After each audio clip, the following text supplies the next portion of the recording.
act like you're not impressed. Restored. How would a front-wheel drive car even do a wheelie? Rockets? In reverse. This is a Dodge Challenger. A white Dodge Challenger. And it does not say Hemi on it. I'm good with that. Fancy. A reversing camera. This is ridiculous. Oh yeah, note, there's more room here for a stereo than what this thing has. 300 ponies. Yeah, and traction control. Fancy science gauges. 0 to 60 timer. Well, that's just ridiculous. My 2014 Ram had all this same stuff. Kind of like it. Also kind of silly and pointless, but hey. This is a 2016 Dodge Challenger. I fixed it. It's currently for sale at my extremely local used car lot. But while I had it, I thought I'd give you my thoughts on this thing. I feel pretty well qualified to do so, having not only owned an original Challenger, but also having owned a good few two-door sports cars over the years. This retro Challenger body style has been around since 2009-ish, and it really hasn't changed all that much, although they did restyle the front and the taillights and the interior in 2011, 2013? I don't know. I'm not an expert. This car and its sibling, the newer Dodge Charger, are retro-styled muscle cars. This car, unlike the Charger, is almost note identical to an original Challenger. Obviously, there are some differences in pedestrian safety features, passenger safety features. You know, it's got that kind of bumper and crumple zones and that kind of stuff. But it's very, very similar. It's taller, it's chunkier, but even the sidelines, the profile there, it's got the same shape to it. 2015 is when it received the facelift. Yeah, I looked it up. Sue me. Many enthusiasts, like myself, have been clamoring for a two-door retro Charger ever since the four-door model came out in 2005. Chrysler's answer was basically this. They separated the two, Challenger two-door, Charger four-door, as they did with the Charger and Coronet names in the 1970s. The first version of the Challenger, 2008 onward, you know, I mean, they're cool. Just the styling was a little dumpy in places. Didn't like the dash, taillights, okay. The 70s style grille was cool, but I'll tell you what, I love this arrangement. And I absolutely love the 71 twin snorkel nostril thingy look of this car. Fantastic. Unfortunately, we'll probably never get the 72 to 74 frowny face on this car. That's fine, no one likes it anyway. The retro flavor goes a lot deeper than the outside. At least kinda. This door shape, for example, very reminiscent of an original Challenger, although the armrest did not go that far and the cut went up that way. Still, they tried. I could see it. The center console is another place the retro vibe is apparent. It's asymmetrical and shaped similar to the 70s cars. It's not the same, but it is reminiscent of the original center console, and I appreciate that. This also sure looks a whole lot like a slapstick shifter, doesn't it? Kind of cool. I definitely prefer the facelifted dash. Someone in detail needed to try a little harder on this one, but that's fine. Don't worry about that.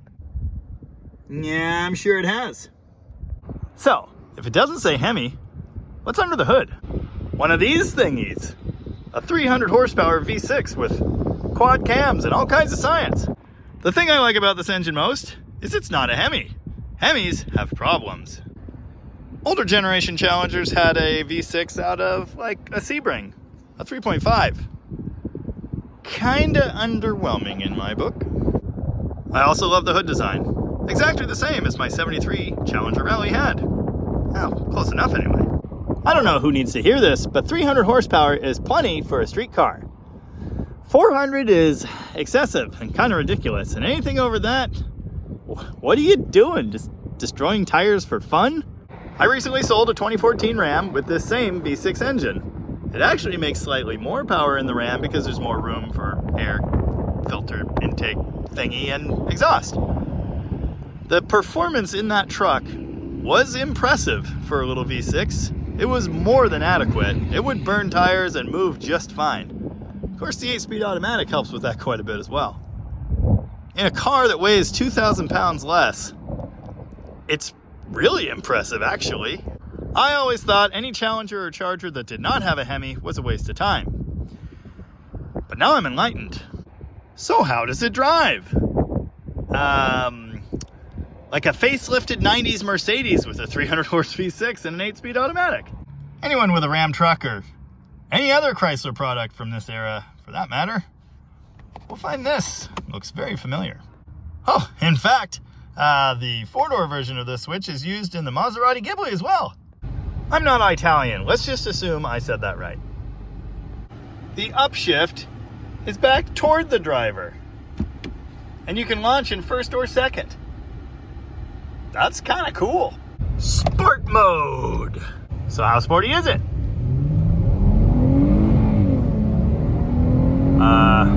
It's sporty. It moves. Guy, I just doubled the speed limit in a block and a half. I mean, what more do you need? I think you probably know by now I am truly a muscle car enthusiast. I appreciate dual pipes and a V8 rumble just as much as the next guy. I also appreciate a nice, quiet, comfortable ride to work every day. You know, I've been watching a lot of bridge collapse videos lately. I'm starting to think that was a bad life decision because I'm getting nervous. Oh, I'm also out for a test drive in a dealership car with no license plate. And I left my wallet at the shop. So basically, everything's going good.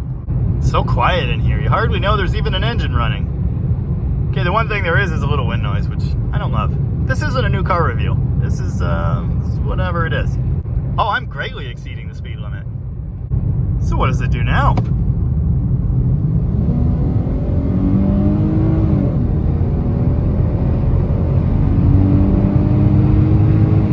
All right, it's just, yeah. It's plenty fast is what I'm saying. Haven't made my point. I don't think the V6 Challenger is going to scare anybody. It might surprise some people. It does some cool stuff. I'm fully in support of this. Great, now I have to buy it. Once upon a time, I test drove a brand new Scion FRS. Is that what they call that? The little tiny itty bitty boxer powered car. Anyway, brought it over here with my salesman friend and did some donuts. Unfortunately, there are witnesses today. All right, you can have a little tire smoke for a treat.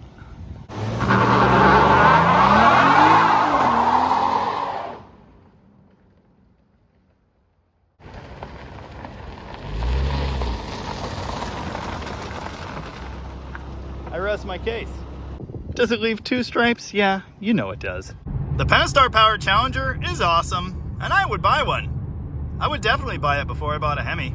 It's also cheaper, and might, maybe, get fuel economy, but probably not. Plenty of fun, quiet, smooth, nice ride. Everything I like in a car, really. There you go.